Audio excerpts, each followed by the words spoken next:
I felt disrespected because I felt like I was a main reason at keeping that brand alive. They were getting primetime games still as a 5-11 team. Why? Because people want to see the show. You want to see me play. On the Giants' management handling of the situation, Odell added this. To be called like that and then be texted by your coach and be like, oh, yeah, I heard the news. Yeah, you heard the news. It happened because of you. The reason I'm gone is because of you. Stephen A. Yes. Is Odell right to feel disrespected? No, he's not. He's not. $95 million is not disrespect. $65 million in guaranteed money is not disrespect. Now, had they not paid you and moved you and left that as a problem to somebody else, I understand. But unbelievable that you listen. Here's the thing. I am no fan of the present-day Giants organization. I think there are a lot of things that they do wrong. But the one thing that no one can accuse them of is not being transparent. They are very transparent and clear about who they are, what their standard is, and what they want, Max. I'm talking about in terms of behavior, who you are, how they want their organization represented. Eli Manning is the embodiment of that. A prankster in the locker room, that Gomer Pyle, aw shucks kind of personality, non-assuming to some degree, certainly non-confrontational. You're not in the headlines for anything other than football, even though he once upon a time found himself in the headlines for the wrong reasons, but he categorically and emphatically denied that there was any truth to that financial situation I think he got involved in. I don't know the particulars. I don't recall the particulars. But what I'm saying is, for memorabilia the memorabilia. But for the most part, Eli Manning is the embodiment of it. No off-court, off-field drama. And so if you are the New York Giants, with the exception of Lawrence Taylor in the Bill Parcells era, it is recognized that this is not something they tolerate. They don't want it to be any part of their organization. You, Odell Beckham Jr., never a criminal, didn't do anything wrong, nothing illegal. That pizza in the France and all of that was the woman. That was not him. It was, he was eating pizza. The white powdered substance could have been sugar. Could have been sugar for all we know. It could have been sugar. The point that I'm trying to make is it was I usually always bring, wait, let me say this. I usually bring granulated sugar to hotel rooms. Absolutely. Usually. But it was with her. Sugar. It was with her, Max, not him. He was eating pizza. So that's all we know. The point that I'm trying to make is he still found himself creating headlines on too many occasions for exploits off the field as opposed to on it. And that includes the sideline when I'm saying off the field. And that is the bottom line. You got your money. Don't come to me about disrespect. I think he has been disrespected by the Giants. I think he's right about that. And I understand your point about money, but I could flip that around. The Giants are paying the Browns. They're paying Cleveland or they're paying Odell $20 million this year to catch passes for Cleveland. You know the message that sends? That sends the message that this dude was such a cancer on our club that we would, even after we paid him in cash, the guaranteed, the bonus, $20 million, we'd rather him catch passes for someone else.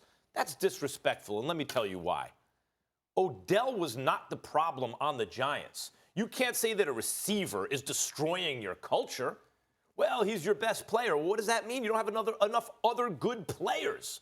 Saquon Barkley, is amazing. And, of course, would I wish that Odell had Saquon's personality? I'm a Giants fan. Of course. I wish Saquon Barkley could throw the ball. I wish he was the quarterback, but he's not. The quarterback was Eli Manning, meaning the Giants didn't have a quarterback. Odell didn't have a quarterback. And let me tell you where the disrespect comes in. The basic message that's been sent out, and it's really back-channeled through the media, Odell was a problem. Odell didn't know the plays. Eli was kind of messed up because the receiver wasn't where it's supposed to be. Well, that's verifiable. Check the numbers when Odell's on the field and when Odell's off the field. When Odell is on the field, Eli's numbers look like a bottom-tier starting quarterback. When Odell is off the field, Eli does not look like a star. His numbers say maybe a backup quarterback in the NFL.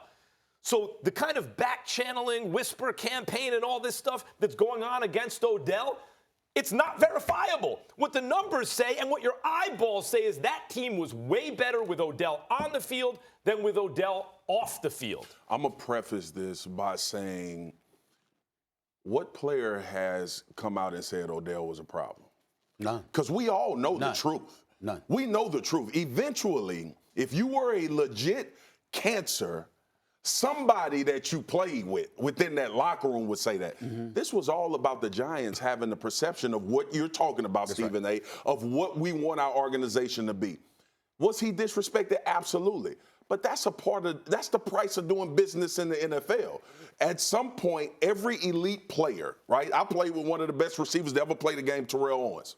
He felt disrespected when him and Jared showed up to a restaurant and Jared said, I can't sign you. I can't extend you. I got to let you go. Right. This is not new to Odell Beckham. What's new to Odell Beckham is this. A year off $100 million?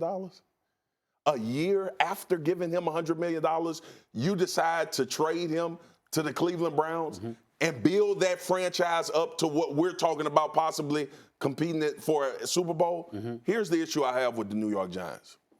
Production in the NFL and winning has always been the cure-all to everything. Correct. And they've gotten away from that. So until the Giants win, they disrespected Odell Beckham Jr. Let me tell you why I think both of y'all are wrong. First of all, with your point about talent, this ain't got nothing to do with that. Anybody that questions the talent of Odell Beckham Jr. needs to be drug tested immediately. Okay, we understand this brother's all-world top 5 receiver in the game, top 2 talent, some would argue. There is no question about his greatness as a talent. This doesn't have anything to do with that. As it pertains to you and the Giants, here's where I'm coming from. The New York Giants didn't give you the money and then had a problem with you. They had a problem with you before they gave you the money. They told you they had a problem with you. They talked to you about their culture. They said, this is who we are. You understand what I'm saying? Remember, he gets the deal, $95 million, $65 million in guaranteed dollars, okay? We understand that, right? What happened? D had that interview with Josina Anderson after. You see what I'm saying? Then also, when you talk about they gave him the money 1 year later, right? Well, remember, they gave him the money, then Saquon arrived. Thanks for watching ESPN on YouTube. For more sports highlights and analysis, be sure to download the ESPN app. And for live streaming sports and premium content, subscribe to ESPN+.